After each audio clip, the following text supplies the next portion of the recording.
नमस्कार। कहानी कमल में आपका स्वागत है। आइए आज सुनते हैं उषा कुशवाहा यानी मेरी स्वयं की लिखी कहानी, जिसका शीर्षक है वसुंधरा। वसुंधरा अपने 5 वर्षीय बेटे वंशज के लिए जल्दी जल्दी नाश्ता तैयार कर रही थी, जो बाहर अपने मित्रों के साथ खेलने में मस्त है। रिंगा रिंगा रोजस ऑल फॉल डाउन, उसके हंसने की आवाज वसुंधरा के कानों तक आ रही है। वह मन ही मन सोच रही थी, इन जनाब को बुलाऊं नहीं, पकड़कर जबरदस्ती खिलाऊं नहीं, तो रात होने तक खेलते ही रहेंगे। ना खाने की फिक्र, ना घर आने की याद। जब पढ़ाने बैठो तब नींद आने लगेगी। तभी बंसज मम्मी मम्मी पुकारता अंदर आया। क्या है बेटे? मम्मी बाहर चलो, देखो ना, 2 सैनिक अंकल तुम्हें ढूंढ रहे हैं। सैनिक शब्द सुन घड़ी भर को वसुंधरा का हृदय झंकृत हो उठा। फिर वह स्वयं को संयमित करती बंसज को गोद में उठाए बाहर आई। देखा तो 2 युवा सैनिक बाहर खड़े थे। इससे पहले कि वह उन्हें पहचान पाती, उन्होंने झुककर बारी बारी से उसके पांव छू लिए। आपने मुझे पहचाना भाभी जी? दोनों ने सम्मिलित स्वर में पूछा। तुम दोनों तो रतन और रंजन ही हो ना? वसुंधरा ने आश्चर्य मिश्रित स्वर में कहा। हाँ भाभी जी, आपने बिल्कुल सही पहचाना, हम वही गांव के आगे के शब्द उन्होंने अधूरे छोड़ दिए। तुम लोग इस ड्रेस में कैसे? इस बार वसुंधरा की आवाज में आश्चर्य के साथ ही अविश्वास भी भरा हुआ था। यकीन नहीं होता ना, किंतु आप जो देख रही हैं यह कोई सपना नहीं, बिल्कुल सच है भाभी। रतन ने तनिक और तन कर खड़ा होते हुए गर्व मिश्रित स्वर में कहा। और यह सब संभव हुआ सिर्फ और सिर्फ आपकी डांट की वजह से। सच भाभी जी, उस रात की घटना ने हमारी जिंदगी बदल दी। यह रंजन का स्वर था। वसुंधरा अब भी अवाक सी खड़ी उन दोनों को देखे जा रही थी। तभी रंजन ने कहा, सिर्फ हम दोनों ही नहीं भाभी जी, सुधीर और सुशांत भी अब वैसे नहीं रहे। इच्छा तो हम चारों की ही फौज ज्वाइन करने की थी, पर सुधीर की आंखों में चश्मा लगा हुआ है और सुशांत की लंबाई कम पड़ गई। हार कर सुशांत ने एक खाद बनाने वाली फैक्ट्री में नौकरी कर ली और सुधीर गांव लौटकर खेती में अपने पिताजी का हाथ बटाने लगा। अब तो वह अच्छे किस्म के बीजों का व्यापार करता है। हम चारों आपसे मिलने एक साथ ही आने वाले थे, पर सुशांत शहर से 4 दिन बाद आने वाला है और इधर देश की सीमा पर हो रही हलचल के कारण हमारी छुट्टी कैंसिल कर दी गई। हमें कल ही लौटना है, इसलिए हम आज ही आपसे मिलने आ गए। वो दोनों बाद में आएंगे। अच्छा, अब हमें इजाज़त दीजिए भाभी जी। अरे नहीं नहीं, ऐसे कैसे चले जाओगे? इतने दिनों बाद आए हो। आओ बैठो, मैं चाय बनाती हूँ। वसुंधरा जैसे नींद से जागी। आप परेशान ना हो भाभी जी, हम फिर कभी। तभी अपनी माँ के पीछे से गर्दन निकाल झांकते हुए वंशज को देख रतन बोल पड़ा।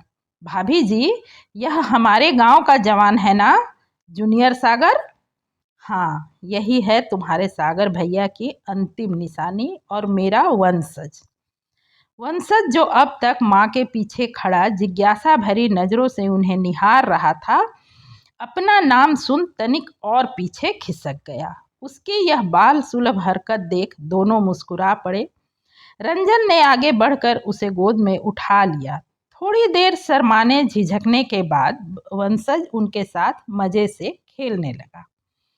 वंशज को इस तरह उन दोनों के साथ घुल मिल कर खेलते देख वसुंधरा अतीत में विचरने लगी। उसके पति यानी वंशज के पिता भी एक सैनिक थे, नेक और जिंदा दिल के साथ ही बहुत ही हेल्पफुल और मिलनसार इंसान। जब भी छुट्टियों में आते पूरे गांव के नौजवान सागर भैया कह उन्हें घेरे रहते। बुजुर्ग पलकों पे बिठाते। किसी की बेटी की शादी रुकी हो, लड़के वाले दहेज अधिक मांग रहे हों, तो सागर की छुट्टी पर आने का इंतजार रहता। सागर लड़के वालों को समझाते, ऊंच नीच देश दुनिया की बातें बताते, भाईचारे का लाभ समझाते।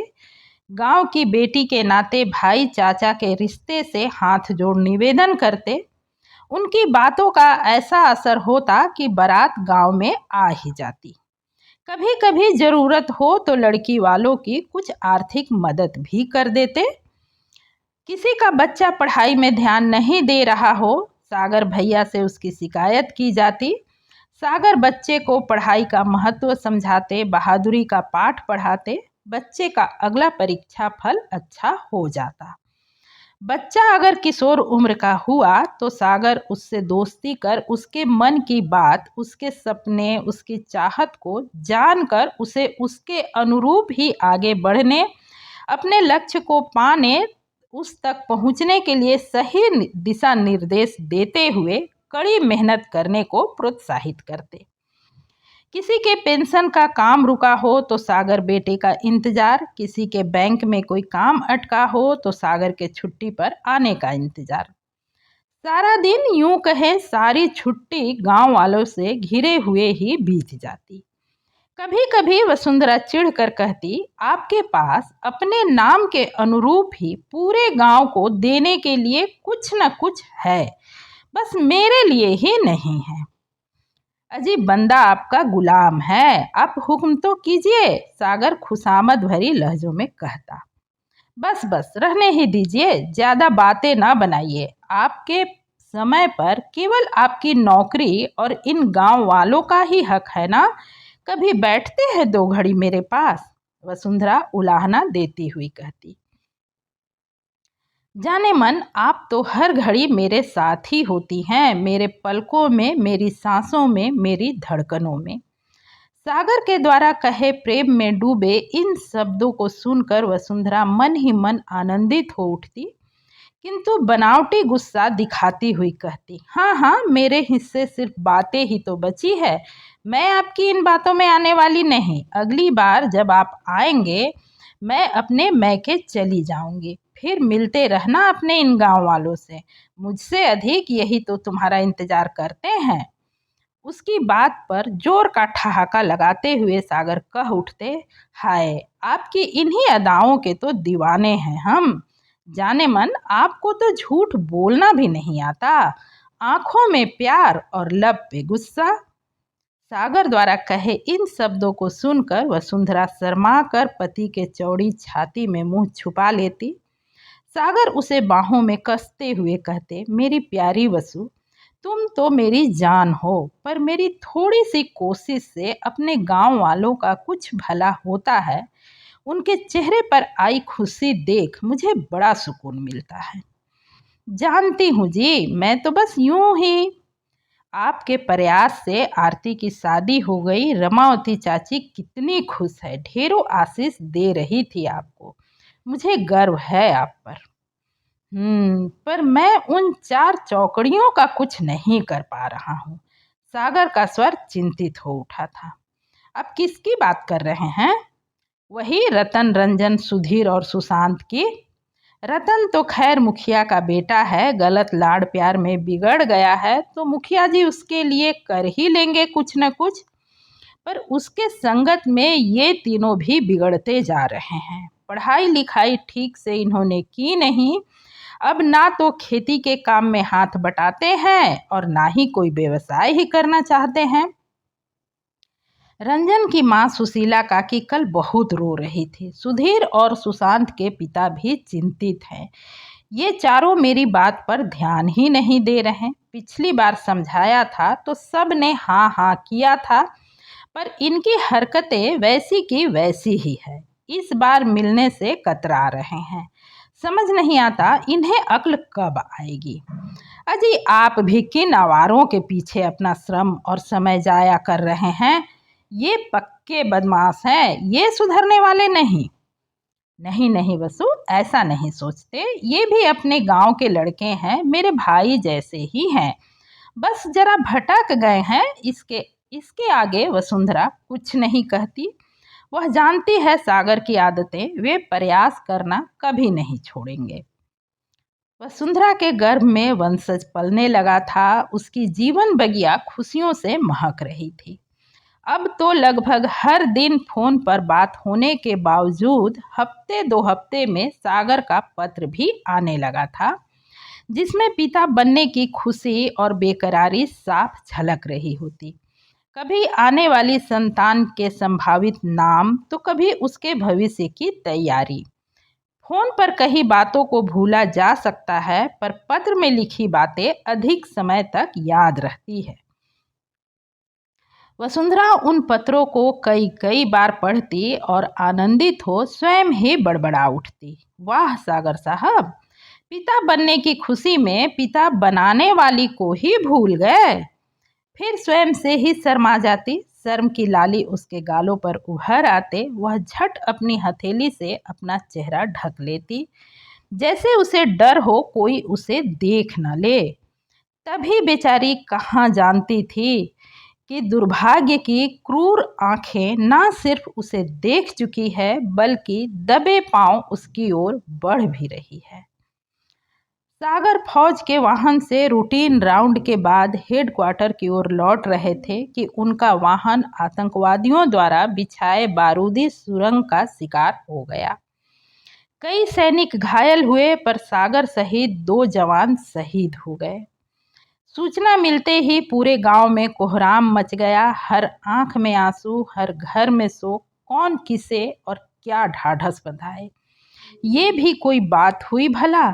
ना सीमा पर जंग छिड़ा, ना लड़ने, ना ही स्वयं को बचाने का कोई मौका ही मिला। सागर के पिता की मृत्यु तो पहले ही हो चुकी थी। अपने जवान और इकलौते बेटे की यूं अचानक हुई शहादत से माँ ने भी टूटकर बिस्तर पकड़ लिया। वसुंधरा बिल्कुल विक्षिप्त सी हो गई। पल भर को तो उसके जी में आया वह भी अपनी जीवन लीला समाप्त कर ले, पर अपने कोख में पल रहे सागर के अंश तथा बूढ़ी असहाय सास का ख्याल कर उसने अपना इरादा बदल लिया। वसुंधरा सारा दिन यंत्र चालित मशीन की तरह या तो घर के कामों में लगी रहती या फिर सास की सेवा में। उसके लिए हर दिन एक सा हो गया था। उसे न समय की सुध रहता, ना ही स्वयं की। उसके लिए हर दिन एक सा था, उदास गमगीन। वसुंधरा को ना आने वाले कोई त्योहार खुशियां दे पाते, ना ही उसके यूं ही बीत जाने का कोई गम ही होता। अभी उसके माँ बनने के 2 महीने का समय शेष रह गया था। तभी आया 15 अगस्त का त्योहार। अपनी आज़ादी का जश्न मनाने, अपनी स्वतंत्रता को समझने, महसूस करने, खुशी और आनंद में डूब जाने का त्योहार। पूरे दिन हर ओर माइक पर देशभक्ति और शहीदों की कुर्बानियों को याद दिलाते संगीत बजते रहे। वसुंधरा के आंसू आज थमने का नाम नहीं ले रहे थे। माँ जी की तबीयत भी आज कुछ अधिक ही खराब लग रही थी। वह बेचैनी से बार बार करवट बदलती रही थी। बहुत मुश्किल से वसुंधरा ने उनके तलुओं की मालिश कर सिर सहलाते हुए सुलाया था। वह स्वयं बिस्तर पर आई तो उसकी आंखों से नींद गायब थी। यूं तो 3 महीने हुए सागर को शहीद हुए। उसके बाद से ऐसी कोई रात न होगी जब बिस्तर पर आने के बाद वसुंधरा घंटों रोई ना हो, पर आज तो उसका हृदय दुख से फटा जा रहा था। यूं लगता मानो कोई उसके दिल को अपनी मुट्ठी में लेकर पूरी ताकत से भींच रहा हो। वह दर्द से तड़प कर उठ बैठती, फिर स्वयं से ही कह उठती, आप तो कहते थे मैं आपकी धड़कनों में समाई हुई हूँ, सांसों में बसती हूँ। फिर जब आपकी सांसें डूबने लगी, आपने मुझे अपनी सांसों से अलग क्यों किया? कहिए ना, क्यों किया? कितना अच्छा होता आपके साथ ही मेरी सांसें भी खत्म हो जाती। मुझे यूं अकेला क्यों छोड़ दिया? ये आपने अच्छा नहीं किया सागर, अच्छा नहीं किया। वसुंधरा तड़प कर उठ बैठी। तभी उसके कानों में माजी के कराहने की आवाज पड़ी। करीब जाकर देखा तो माजी का शरीर तवे सा तप रहा था। घड़ी में रात के 11 बज रहे थे। वह घबरा उठी। डॉक्टर को बुलाना बेहद जरूरी था। पहले उसने सोचा पड़ोस के चाचा जी से डॉक्टर बुला लाने को कहे। फिर उसे याद आया चाचा जी आज सुबह ही किसी जरूरी काम से शहर गए हैं, अब क्या करे। फिर उसने सोचा डॉक्टर गांव ही में तो है, वह स्वयं ही बुला लाने को निकल पड़ी। चंद कदम ही चल पाई होगी कि बूंदाबांदी शुरू हो गई। जल्दबाजी में वह छाता लेना भूल गई थी। वसुंधरा ने अपने कदम और तेज कर दिए। वह मुखिया जी के घर के पास से गुजर रही थी। सामने बरामदे की बत्ती जलती दिखाई दी। उसने सोचा क्यों ना मुखिया जी से मदद लूं। यदि डॉक्टर ने अस्पताल ले जाने की सलाह दी तो वे अपनी गाड़ी से पहुंचवा देंगे, वरना इस वक्त कोई सवारी कहाँ मिलेगी। वसुंधरा ने जैसे ही बैठक के दरवाजे पर हल्की सी दस्तक दी, दरवाजा खुल गया। मालूम हुआ मुखिया जी पत्नी सहित छोटी बहन से मिलने गए हैं, 2 दिन बाद ही लौटेंगे। घर में सिर्फ उनका बेटा रतन है, जो इस वक्त बैठक में अपने कुछ साथियों के साथ मौजूद था। कमरे में लाल रंग की हल्की रोशनी का बल्ब जल रहा था और अंग्रेजी गानों के धुन गूंज रहे थे। हवा में शराब की गंध व्याप्त थी। रतन के मित्रों में 3 तो वही थे, रंजन, सुधीर और सुशांत। 2 युवक और भी थे जिन्हें कम रोशनी के कारण वसुंधरा पहचान नहीं पाई। शायद वह दूसरे गांव के थे। कुछ बैठे शराब पी रहे थे, कुछ अंग्रेजी धुन पर डांस करते हुए आज़ादी का जश्न मना रहे थे। वसुंधरा ने ऐसे दृश्य की कल्पना नहीं की थी। वह घबरा कर तुरंत वापस जाने को पलटी। तभी शराब पी रहे युवकों ने उसे देख लिया। उसके भींगे बदन को देख उनकी आंखों में हैवानियत उतर आई। इससे पहले कि वसुंधरा वहां से निकल पाती, उन्होंने आगे बढ़कर उसे दबोच लिया। डांस करते युवक भी उसमें शामिल हो गए। उस वक्त वह ना तो गांव की बहू रही, ना ही शहीद की पत्नी, बस एक नारी देह, भोग की वस्तु। सागर भैया को अपना आदर्श, अपना मार्गदर्शक मानने वाले अपने ही गांव के युवकों के द्वारा ऐसी हरकत देख वसुंधरा जड़ सी हो गई। उसके मन में जीने की इच्छा ही ना रही। कोई विरोध ना पाकर उनके हौसले और बुलंद हो गए। वे पूरी तत्परता से अपने कुकर्म को अंजाम देने पर आमादा हो उठे।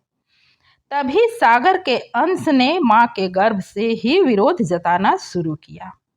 कोख में हरकत महसूस कर वसुंधरा चैतन्य हो उठी। उसने अपनी पूरी शक्ति समेत स्वयं को उनकी पकड़ से छुड़ाने का प्रयास किया। एक तो नशे ने युवकों की शक्ति छीन कर रखी थी, ऊपर से विरोध अचानक और इतना जोरदार था कि वसुंधरा उनकी पकड़ से छूट गई। पहले तो वह दरवाजे की ओर भागी, फिर कुछ सोचकर पास पड़े शराब की खाली बोतल उठा उसका आधा हिस्सा दीवार पर मारकर तोड़ने के बाद माँ चंडी की तरह दहाड़ती हुई बोली, आओ नलायको, अब मेरे पास आओ। एक एक के गले में ये टूटी हुई बोतल उतारती हूँ। कपूतो, तुमने कभी अपने माता पिता को कोई सुख नहीं दिया। यूं भी तुम्हारा जीवन गली के कुत्तों सा ही है। तुम्हारे मरने से धरती का बोझ ही कम होगा। शर्म आती है यह सोचकर कि तुम भी उसी गांव के बेटे हो जिसके सपूत सागर हैं, जिन्होंने अपने देश, अपनी धरती माँ की रक्षा में अपने प्राण न्यौछावर कर दिए। एक तुम हो जो अपने हाथों अपने ही गांव की माँ समान भाभी का दामन दागदार करने चले हो। ना मर्दो, बस इतनी ही मर्दानगी बची है तुम लोगों में। अरे दुष्टों, मर्द हो तो देश के लिए कुछ करो, गांव के लिए कुछ करो, जिन्होंने तुम्हें जन्म दिया है उनके लिए कुछ करो, वरना डूब मरो चुल्लू भर पानी में। अपनी बात समाप्त कर बोतल को एक ओर फेंक सिसकती हुई वसुंधरा कमरे से बाहर निकल गई। कमरे में मौजूद युवक यूं खड़े थे मानो उन्हें सांप सूंघ गया हो। माँ जी को सुबह ही डॉक्टर को दिखाया जा सका। उन्हें अस्पताल में भर्ती करवाना पड़ा, किंतु वे वापस घर नहीं आ सकी। माँ जी की मृत्यु के बाद वसुंधरा का मन उस गांव से बिल्कुल उचाट हो गया। वह अपने मायके आ गई। यही वंशज का जन्म हुआ है। जाने वसुंधरा अब कब तक अतीत में खोई रहती कि रंजन की आवाज़ पर चौंक कर वर्तमान में लौट आई। रंजन कह रहा था, अब हम चलेंगे भाभी, अभी हमें बैंक भी जाना है। अपने दीना काका याद है ना, उनके पेंशन का कुछ काम करना है। मार्केट से कुछ किताबें भी लेनी है। वह हरीश का बेटा रोहित इस बार 10वीं दे रहा है।